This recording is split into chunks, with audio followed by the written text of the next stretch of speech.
Welcome to the Daily.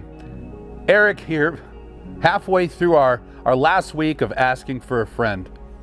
Now, yesterday we discussed the social courage from David when facing tough questions and shared how David relied on God's assurance to lead him.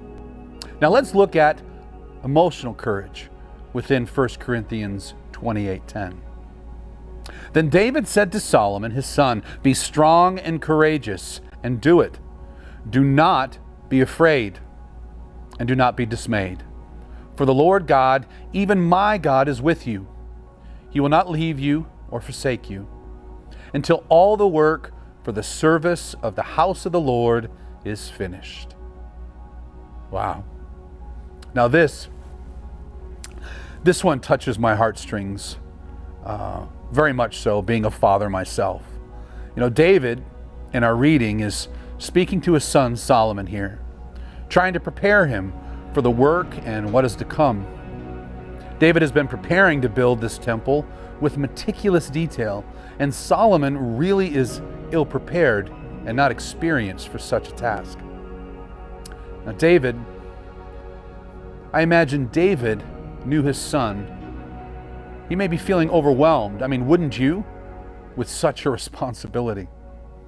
This is one reason why David was driven to prepare so much and build teams even to help get it done. It is time for a new king, the Lord has declared.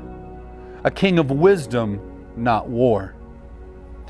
His sons, out of them all, Solomon was not known for his gift of battle and ability. However, God knew what Israel needed. The next 40 years in Solomon. But did Solomon know? I mean, Solomon more than likely had plenty of insecurities and doubt at first. The words spoken from a father to a son comes after an emotional roller coaster in David, being chiseled down to trust God, which counters doubt or fear, right? Therefore, he told his son, "Do not be afraid and do not be dismayed. Trust your heart, for God has paved the way through me, and he will for you, Solomon."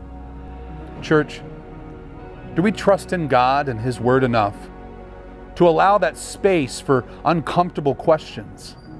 The space for tough questions should be welcomed at the church. Questions like, do all people go to heaven?